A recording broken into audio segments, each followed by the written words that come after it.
Steamed ham army. So where my steamed ham army at? Where my steamed ham army at?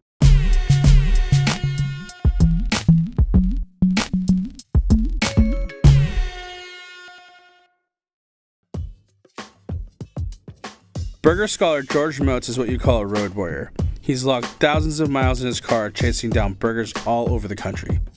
And today, I'm lucky enough to be his co-pilot as he takes me through one of the most important routes in hamburger history in the most unlikely of places, Central Connecticut. It's home to some of the most unusual burgers on the planet, as well as the birthplace of the original hamburger. Barely any clouds in the sky, the sun's out. Awesome day for a road trip. I do this all the time, and I love it. I feel the most comfortable in my car driving to eat burgers. Now that we're on this burger quest, I mean, I'm with the man. In Connecticut. In Connecticut, and your license plate even says hamburger on it. That's right. Why are we here? Connecticut is a very unique place for hamburgers because it really was the birthplace of manufacturing in America.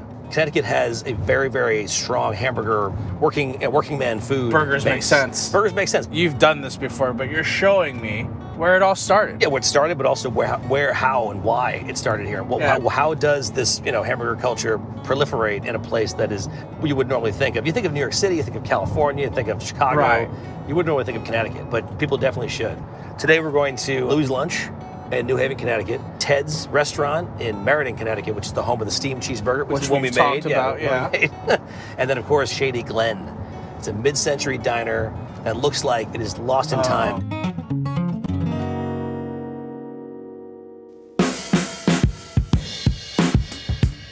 This place is, I believe, the most historically significant hamburger restaurant in America. And it's because it has actually been the longest continually operating hamburger restaurant in America. It's been around for 118 years. Being in here, this is like eating at a museum. Yeah, basically, you're actually in the cradle of hamburger history right now. Man, I'm excited to try everything Louis' Lunch. Turn of the century, this place was a horse-drawn hamburger cart. Actually, they were selling hamburger steaks, which is something you ate with a fork and a knife on a plate. But a guy came in, he was in a rush. Apparently these guys said, hey, we'll put it on some toast for you, and he ran out the door. And that was it. The hamburger, apparently at that point, was born. Now, there are earlier claims to the hamburger that happened at state fairs in the Midwest, maybe a few years earlier, 10, 20 years earlier. But this is the actual documented case of the hamburger being invented at a place that has never stopped serving hamburgers. You ready? I'm ready. You're going to be kind of blown away by its simplicity. I can't wait. The big reveal? Yeah. I mean, there's nothing to it. Look at that. Dude. Basically, think of a grilled cheese with a hamburger shoved in the middle of it. Wow. Oh my God. You know this is all about the burger because the first thing you get It's beef. is beef flavor. These guys start with two balls and put them together to make a single patty. It's actually pressed into this cage, and then it's cooked from the sides in an upright broiler. No cheese. They can't put cheese on it because it's actually sitting, squeezed in this cage upright, cooked sideways. So they use cheese spreads. They put cheese spread on the toast. And keep in mind that this also predates the hamburger bun by more than 20 years. The toast has a toaster from the 20s. The toaster goes back to the 20s, yeah. So cooking in this kitchen's like cooking in like a vintage car garage. That's true. You know, like you have your old school Enzo Ferrari. I've never seen other broilers like this in America. I mean, as a burger historian like yourself, you probably want to have one of those. I would love to have one, Jeff.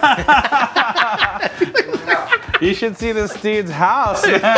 Like, I got a lot of contraptions in my house. He has a lot of cool You gotta stuff. tell me where to live, so in case I'm missing one of these. You can go find it. Hi, I'm Jeff Lassen, fourth generation proprietor, and I'm the guy you heard in the background talking to George. And now, George is a great guy. Love him to death. What do you really think of him? You can't say it on camera. The number one rule at being at Louis is don't be an asshole. Period. That's where it should be like that in every restaurant, But right? it can't be. 'Cause people, goddamn Yelp is, whatever. It's like Right. between reviews and all that crap. You can't do it. But you're an asshole in this place, you're out. Oh, I And love just say, that. if you're an asshole in this place, you don't belong here anyway. Exactly. Simple as that. You want a brioche bun? Get the hell out of here. Yeah, this is not the place for that. This is for an honest Yeah. meat, cheese, onion, tomato Yes. burger sandwich. Pit stop number 1, New Haven, Connecticut, Louis' Lunch, the home of the OG burger. You're the road master. Yeah. Any rules of the road that I need to know about? Hard and fast rule, and this is, I really am very serious about this.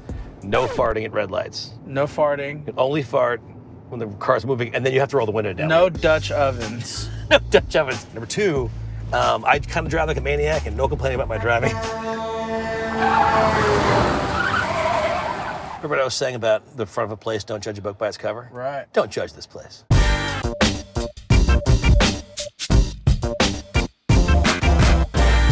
This is Ted's. The steamed cheeseburger did not start at Ted's, but this is arguably the best place at this point to get the best primary source example of a steamed cheeseburger. And you were telling me this in season 1. Right. Like, this is like a regional favorite, 5-mile radius. This place has everything custom. Their steamers are all custom made. Their spatulas where they pull the meat out are all custom made. It's just a one-of-a-kind burger stand. It really is. Where does it come from? Like, That's a good question. I don't really know. Do you know the real origin stories? No, do you? No, we don't. See, no one really knows. It's a funny thing because we do know that it was invented. We don't know why it stuck around, but it stuck around because it's awesome. yeah, it's Simple unique as that. as hell. It's absolutely. The one I made for you was very good. How good is it, George? No, the one I made for you was really good, but this is far better. Okay. I can't do it. I don't know why, but I can't make this magic happen. It's big. I always joke it's the water. Oh yeah, I mean it's like hot Marinated dogs. in water. So the burger to get is the works. It's mayo, ketchup, mustard. It's lettuce, tomato. It's a disc of raw onion, pickle, salt, pepper. They cook the meat and the cheese separately, and then it comes out and goes in a bun. Cheers. Cheers.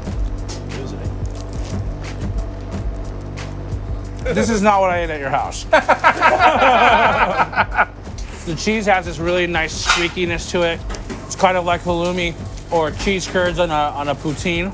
The way this burger works is that it's a loose grind that's actually loosely packed into these little trays. The trays go into the steaming cabinet, cook for 10, 12 minutes, depending on how busy it is in that steaming box. The nice thing about that is if someone can run in here and ask for a burger, they're already ready to go. Yeah. But the nice thing about the loose grind definitely keeps it so it doesn't become a dense, piece of gray matter. It's cooked. I mean, it's far from that. Yeah, well, the beef renders. Yeah. But instead of there being a Maillard reaction from a flat top or like a flame reaction from like the carbonic compounds of being on a grill, this is very different. This is actually completely different. It's just rendered beef fat. Any burger that requires special equipment, special technique, will always have that next level burger appeal. I agree. This is definitely a next level burger. Pit stop number 2, Ted's steamed cheeseburger, the regional oddity here in Connecticut. My mind is blown. You've been doing this for years, man. Yeah, I've been doing it for a long time. You must know a lot of like skull and bones burger secrets. Like, I'm sure do. stuff that they tell you, like, Yeah, I've seen things. yeah? Like Yeah. what? Well, I can't tell you. Oh, That's man, it. you have to I give me actually- some juicy details on certain places. I can't. I would say I probably have over 50 or 60 different pieces of very private information that they were told to me accidentally that I will never reveal. Have you been here before? No, I watched the video. Oh. We did it.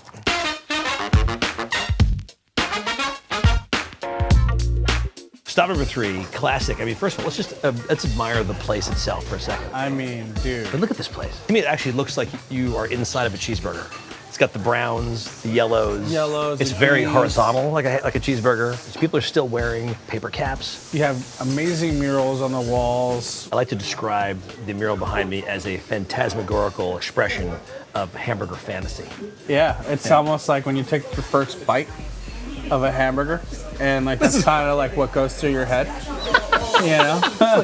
In the beginning, it was a dairy farm, and they started to actually sell milk at a building at the edge of the dairy farm on the road. The winter had come around. They were trying to find some way to keep business going. They got a grill and started making sandwiches and hamburgers. And that's how it began. If you thought the steamed cheeseburger was something else, wait till you see this thing. I can feel it. The fairies are telling me the burgers are near. Here it is. Hey, guys. Here it is, the Bernice original. Look at this thing. Excuse my reach. Wow. Right over here. Awesome. That's an experience. What was the first thing you noticed right away is the smell, right? By the way, this is Billy. Nice to Billy. meet you. Billy's one of the owners. Thanks for Billy's the choosing owner, Shady right? Glen. Thanks for having us. Hey, Billy, how you doing? Terrific. Good to see you. again. Hi there. There's some crazy science going on here, I know, because not every cheese can just, pop off the griddle and not stick, right? What kind of cheese is this? It's an American cheese. And this is American cheese made just for you guys, or Yes. it's something that we can buy in the You market? could, but it wouldn't work, and then you'd have to come see me. See, so there's a whole method to the madness. Enjoy. Thanks, Billy. Thank you. This is actually 4 slices of American cheese. 4 slices of American Yeah. cheese, a Kaiser roll. Right, and one single patty in there. Single but- patty, there's probably some type of pickle in there, yep. So the way it works is Wow. that they actually take 4 slices of cheese, sort of make a cross pattern on the top of the burger, so that a lot of the cheese is hanging off at that point. People eat it different ways. Some people just go and hit, Just go in there. or I like to actually take the top off and fold the extra cheese in, so you actually have this sort of crispy cheese thing going on. See that? Like that. Oh, And now you eat the burger. it's like a crunch wrap. Yeah.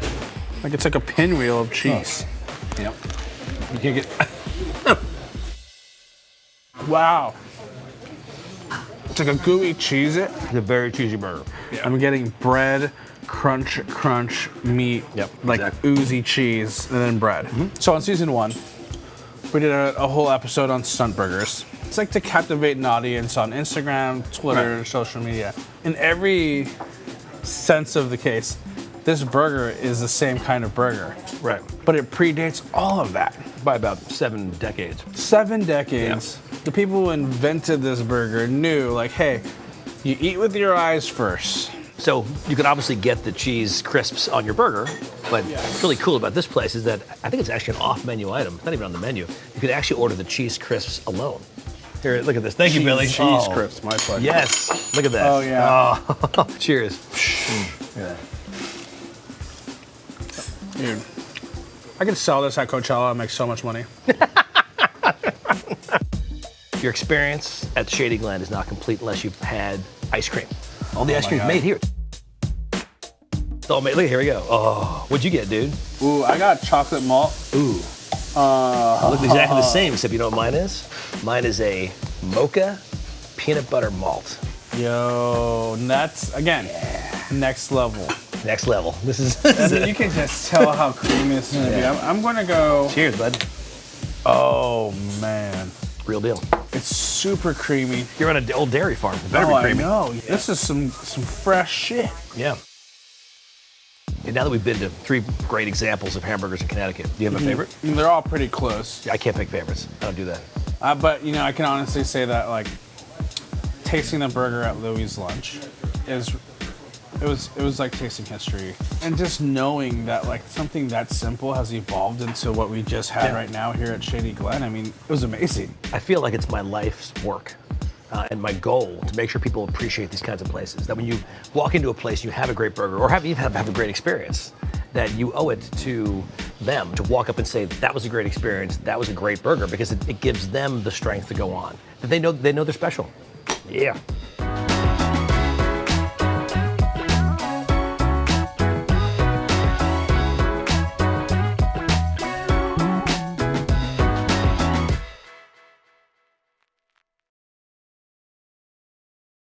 What's up, Burger World? It's Alvin, Cailan of The Burger Show. Smash that like button, hit that subscribe button.